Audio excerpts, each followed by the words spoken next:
Sir Arthur Conan Doyle's immortal character, the world's most famous detective, Sherlock Holmes, starring John Stanley.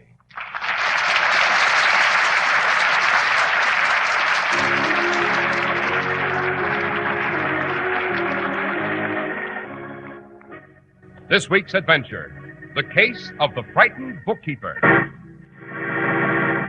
I regret using my hunting crop on your hands, sir, but you are rather obstinate. And you are wanted for murder. I shall stop the train and we shall return to London, where I shall have the pleasure of turning you over to Inspector Lestrade of Scotland Yard as a gift. Compliments of Mr. Sherlock Holmes.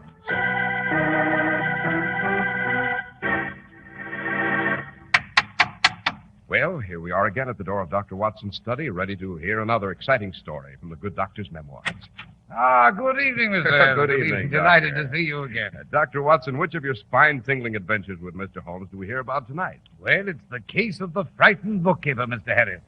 It concerned a murder under fantastic circumstances, and it ended with the strangest doings in a court of law that I have ever witnessed.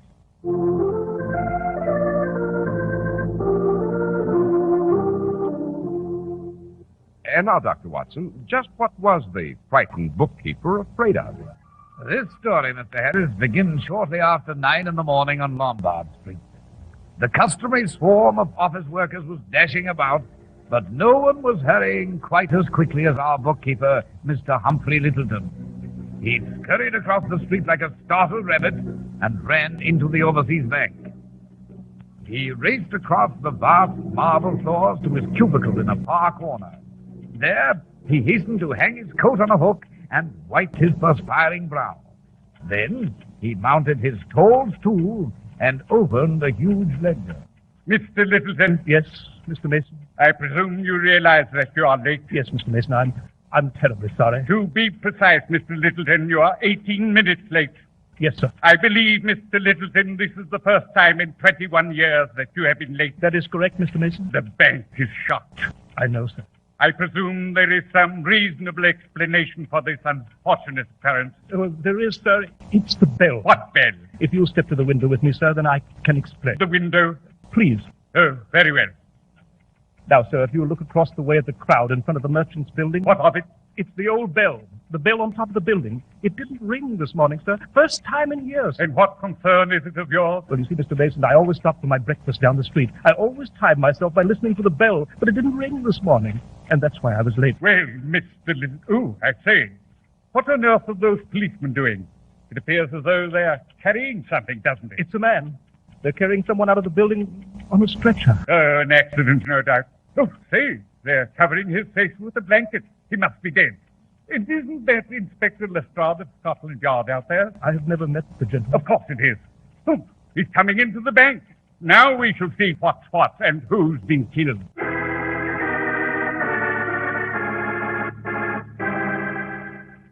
Mr. Littleton. Yes, Mr. Mason. May I present Inspector Lestrade of Scotland Yard? Well, happy to make your acquaintance, Inspector. How do you do? Mr. Littleton, you were late this morning because the bell on the top of the Merchants Building failed to strike the hour of 9. Yes, Mr. Mason. Inspector Lestrade informs me that the bell did not strike because something had fallen into the mechanism. Do you know what it was? I haven't the remotest idea. It was a dead body. Really? It was the body of a Mr. Henry Bennett. Henry? Mr. Bennett was murdered. What the heck? You committed the murder, Mr. Littleton. You were late because you did not simply stop for breakfast. You also stopped to do away with Henry Bennett. Humphrey Littleton, you're under arrest. No, I didn't kill him. You can't arrest me. You can't. Keep him away from that door, Inspector. The bank keeps the gun there. Why, I have the gun. Now, out of my way or I'll shoot you. You haven't a chance, Littleton. We'll find you. I don't think so, Inspector. I'll take my coat if you don't mind. Don't call to your men. I can still see you very well. If you budge or say a word, I shall kill you. Oh, I never thought he had it in him. Mr. Littleton, a murderer. And now we'll have to search all London for the rascal. Stop that man! Stop him, I say! After him! After him!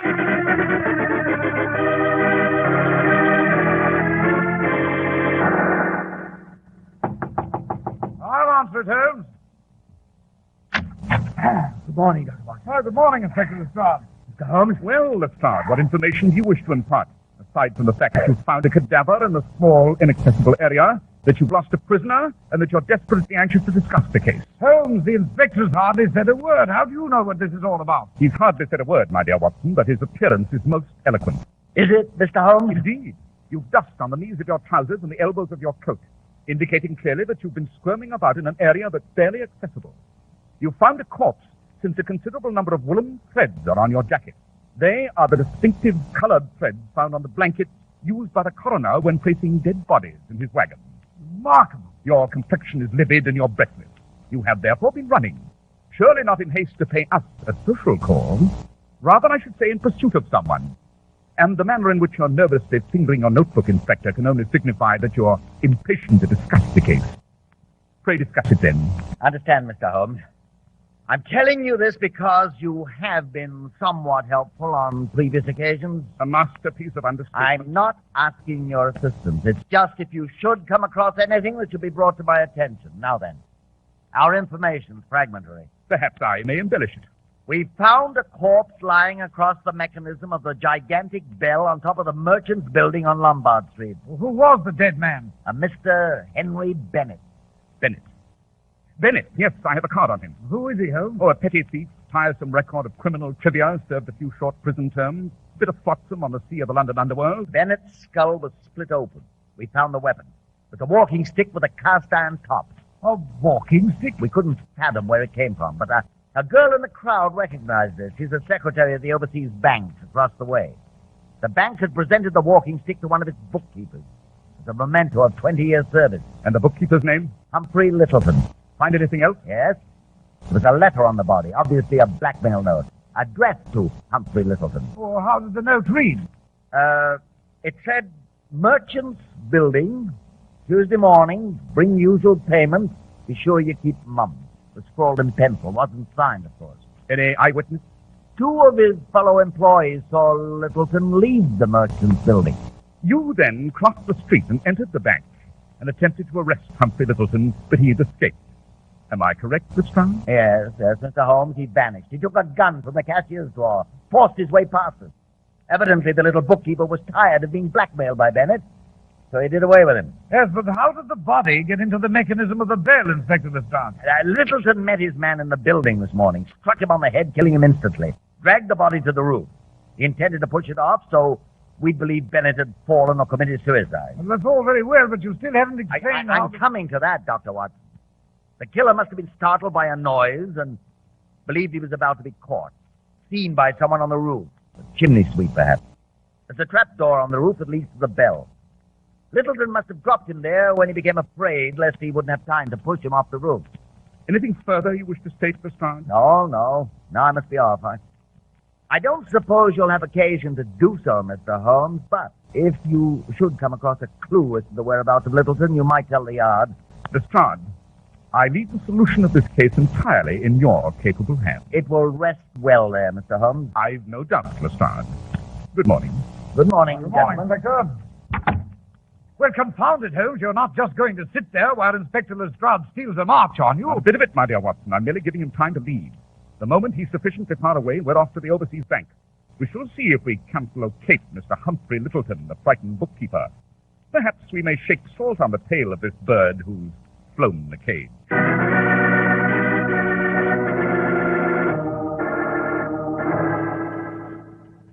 This is the photograph of Mr. Littleton, Mr. Holmes, from our files. Ah, yes, Mr. Mason. And this is the cage where he worked, Mr. Mason? Yes, Dr. Watson. I see. Holmes, what are you doing crawling about on the floor? Mr. Mason, when he made his escape, you say he seized the revolver from the drawer, then his coat hanging on that hook, then left the bank. Exactly. I don't know how on earth he'll ever be found in all of London. Aha! Found something, Holmes? This pink pill. It rolled under the desk. And this microscopic bit of green paper. Note the geometric design of the paper. Both items are most informative. Pill, green paper? That copy of the Evening Star on the desk, Watson, please. Oh, first you find the pill, and then you want to read the newspaper. What are you up to, Holmes? Ah, there we are. This page. Excellent. Come, Watson.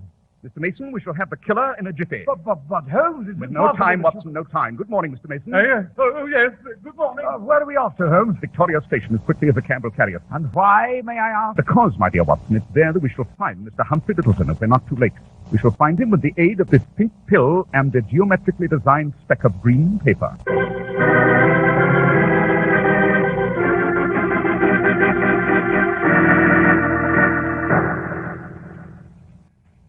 We're most fortunate, Watson. The train Mr. Littleton has chosen for his departure to the continent is still here at the station. Come along, I've purchased tickets for us. We must board it. Well, but what train? How do you know all this? The answer is the pink pill I discovered in his cage at the bank. I recognized it immediately. Its mate is missing. There's a pink pill and a brown pill. Ingredients, a form of butyl alcohol, hyoscine bromide, and caffeine, more commonly known as seasick pill. Oh, I see. The pill fell from Littleton's pocket when he lifted his coat from the hook. Pill? By George, he was preparing for a sea voyage. Positively brilliant, my dear Watson. Yes, our bookkeeper was prepared to bolt from the clutches of his blackmailer, to abandon his position at the bank. He was preparing for a sea voyage, timid soul that he is, by securing pills. This gate, Watson. All right, you are, thank you. But why did you read the Evening Star? To examine the travel section. Not a single passenger ship sails today for a far-off port. There are simply the regular daily sailings across the Channel to France. Of course, I had to fortify this clue with more tangible evidence. The particle of green paper? Easily identifiable. It was a familiar green paper utilized for the printing of railway tickets. As for the neat pattern of it, it was definitely the portion punched out by the ticket seller. The railways maintain an infallible system of tracing those punch marks, Watson. Each punch has a peculiar design of its own. I was quite correct in surmising that Littleton was headed across the Channel via Victoria Station. His tickets for the train to Dover, the train we're about to board. Shall we? This compartment? So the agent said. I say, Holmes, do you expect the killer in this compartment? Yes, I realize it's empty now, but he'll arrive most assuredly. All right, step in, Watson, step in. Well, thank you. Oh, by the by, while I was waiting at the gate, I glanced at the newspaper, Holmes. There's an item about this crime. The eminent counsellor, Mr. Francis Ridgway, upon being informed of it, has volunteered to defend Littleton without a fee. Really? You know, this is an extremely dangerous method of dealing with a killer. My Holmes, we're leaving, and he isn't aboard. You must have made an error in your deduction. Impossible.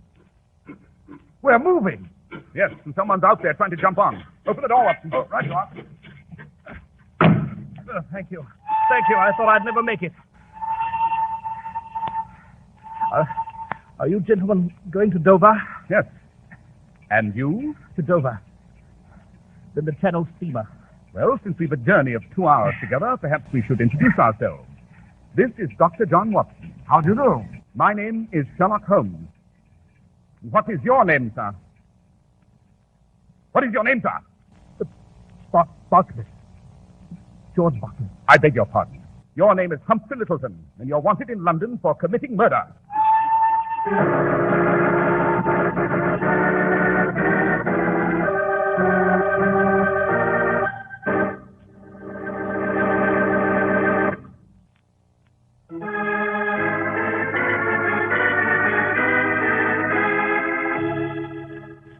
Now shall we return to the frightened bookkeeper, Mr. Harris? Well, we can't return to that train fast enough for me, Dr. Watson.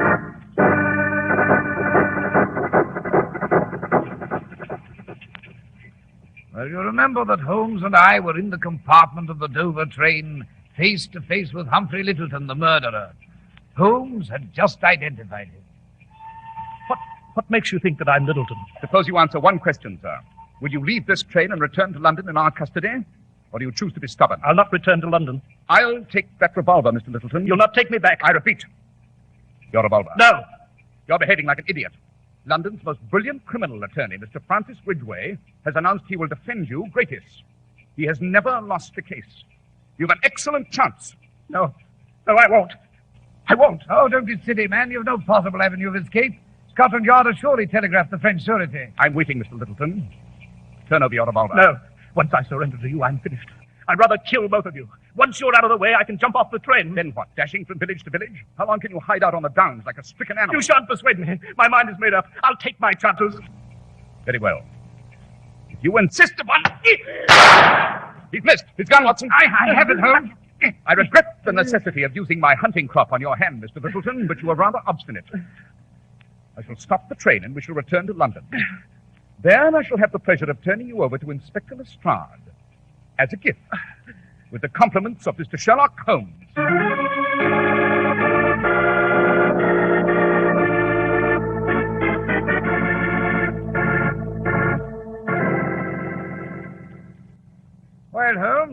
morning newspapers say that Littleton is safely locked in prison. I must say you handled that case with astonishing speed. I've hardly even had time to catch my breath, and it's over. It's not over, Watson. What do you mean it isn't over? I'd say from the moment the murder was committed, events moved with a relentless logic. I'd hardly employ the word logic, my dear Watson. That's what disturbs me. So hurry, finish your breakfast. We're off to the Merchants Building. But why, Holmes? To visit Mr. Francis Ridgway, counsel for Littleton's defense. Why? To ascertain how he plans to defend the bookkeeper. Well, it should be a simple, speedy trial, shouldn't it? Perhaps.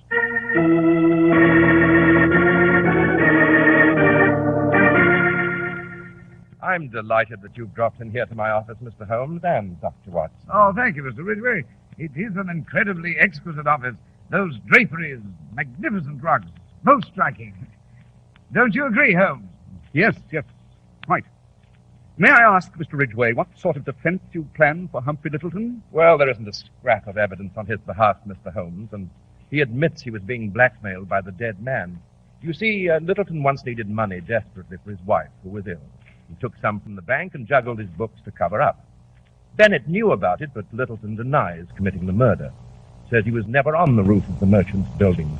Says his walking stick was stolen from his flat. No one will believe him, I'm afraid.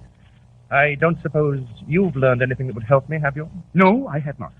To make matters worse, he bought that ticket to France. He claims he wanted to chuck his position and run away just to avoid the blackmailer. But the jury will interpret it as a plan for escaping after committing murder. Oh, I shall paint as stirring a picture as I can of the miserable creature. Hounded by a petty thief, he became fed up, that's about all. I shall fight every inch of the way, but confidentially, this may be the first case I've ever lost.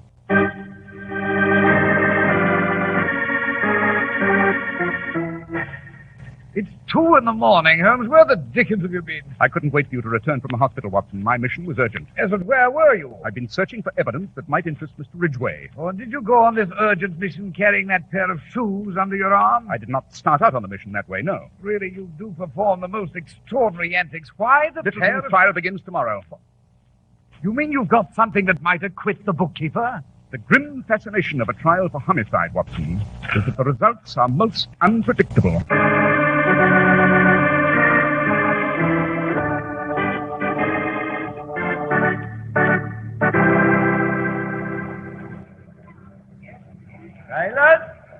Silence in the court. Here you are, Holmes. 2 seats. There's Littleton in the dock. See him and Francis Ridgway in the far corner? Quiet, Watson. The clerk of the assize is about to read the indictment of the jury. Gentlemen of the jury, the prisoner at the bar, Humphrey Littleton, is indicted, and the charge against him is murder. Upon this indictment, he has been arraigned. Upon his arraignment, he has pleaded that he is not guilty and has put himself upon his country, which country you are. It is for you to inquire whether he be guilty or not, and to hearken to the evidence. The Crown charges that on the morning of July 19th, Henry Bennett was ruthlessly attacked and died instantaneously when he was struck upon the skull by... Mr. Francis Ridgway! Good heavens. Silence! Sit down, Holmes. What the... Silence in the court! Mr. Holmes, what is the reason for this disturbance? May it please your lordship, gentlemen of the jury. Henry Bennett was not murdered by Humphrey Littleton, the prisoner in the dock, but by Mr. Francis Ridgway, counsel for the defense. Silence! Silence! May it please your lordship, I do not know why Mr. Holmes has chosen to interject this fantastic One assertion, moment, Mr. Ridgway. Mr. Holmes, My lord. you have on many previous occasions made a substantial contribution to the enforcement of law and order. The court will entertain a statement. I protest, your lordship. Go on, Mr. Holmes, tell them. Tell them I didn't do it. I didn't do it. God help me, I didn't do it. Silence! The court will entertain a statement by Mr. Sherlock Holmes. Mr. Ridgway, it originally struck me as curious that a counsel possessing your perfect record should volunteer for a case so obviously doomed to defeat. Could it have been that you wanted to have the case because you wanted to lose it? Idle speculation. I visited your office to develop my theory. Dr. Watson admired your draperies, but I noticed a black spot on your rug. It was tar. Although you may have vigorously cleaned the remainder of your office, You neglected to remove that one speck. Oh, go on, Holmes, go on. Where did the tar come from, Mr. Ridgway? Well, the murder was committed on an extremely hot day. On the roof of the merchant's building, the tar melted. It came off on your shoes. After killing Bennett on the roof, you returned to your office soiling your rug. Preposterous. Conjecture on your part, sir. Last night, I was on the roof of the merchant's building. I made plaster casts of the killer's footprints. I then paid a midnight visit to your deserted office, Mr. Ridgway. I found a pair of your shoes in a closet. The casts, which I'm prepared to submit as evidence, match your footprints perfectly. Inconclusive evidence. Utterly inconclusive. In addition, I took a sample of the tar from that same roof and compared it with a sample from the tar on your rug. I have here a report based on experimentation at home to the effect that both samples match perfectly in chemical content. Proof. I demand proof, sir, that I actually committed the murder. And you shall have it. There is a young gentleman waiting outside at my request. His name is Bob Dexter. What is most important about this young gentleman, however, is not his name. It is his occupation. Mr. Dexter is a chimney sweep. My friend, Inspector Lestrade's thesis was correct. There was a noise that startled the killer. It was a chimney sweep. Mr. Holmes, do you request that the witness be summoned now? In a moment, my lord. I made inquiries. I found this young gentleman at his home in Stepney. I persuaded him that accepting your bribe to keep silent, Mr. Ridgway, was a disgraceful crime. He is prepared to testify that he overheard your angry conversation with Bennett upon the roof. Mr. Holmes, what was the subject of the conversation? My lord, the conversation revealed that while Bennett was in prison, he secured information from his fellow prisoners, from your victims, Mr. Ridgway, your dupes who served while your clients were scot-free. Once released, Bennett patiently gathered canceled checks, notes, photographs, overwhelming evidence about your career. Your brilliant career was founded upon a tissue of lies, bribery, forgery, coercion. You invited Bennett to the building to purchase his collection. But you killed him with Littleton's walking stick, which you'd stolen to be sure the evidence pointed to the helpless bookkeeper. Now, shall we call Mr. Dexter, who saw you do away with Bennett? Please, your lordship, I should like to make a request. Proceed, Mr. Ridgway. I move that the indictment against Mr. Humphrey Littleton be stricken from the record, and a new indictment be drawn up by the grand jury charging the murder of Henry Bennett, Mr. Francis Ridgway.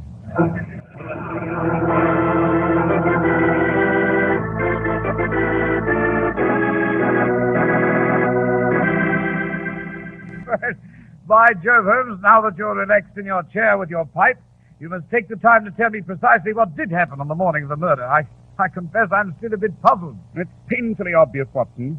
Bennett was blackmailing both the bookkeeper and Mr. Ridgway. Ridgway knew it. Littleton didn't. Ridgway sent a message to the bookkeeper, enticing him to the merchant's building that morning.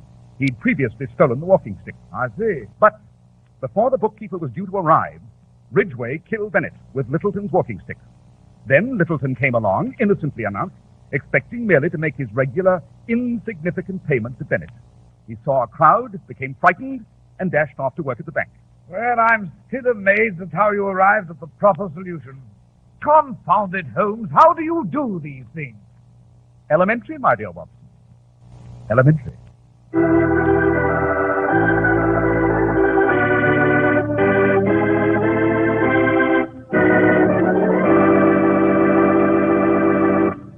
Well, Dr. Watson, the case of the frightened bookkeeper was really very surprising.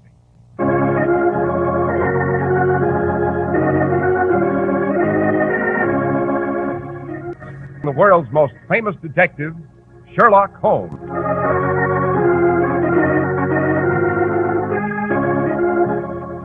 Our stories are based upon the character Sherlock Holmes, created by Sir Arthur Conan Doyle, and the program is produced and directed by Basil Rathbone. Sherlock Holmes is played by John Stanley, Dr. Watson by Ian Martin. This week's story was written by Howard Merrill, with special music by Albert Berman.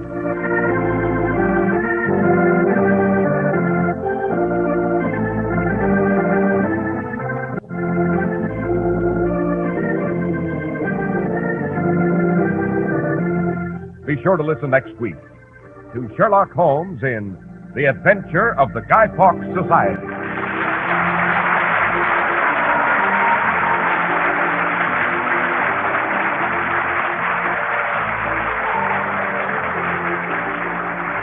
Cy Harris speaking. This is the Mutual Broadcasting System.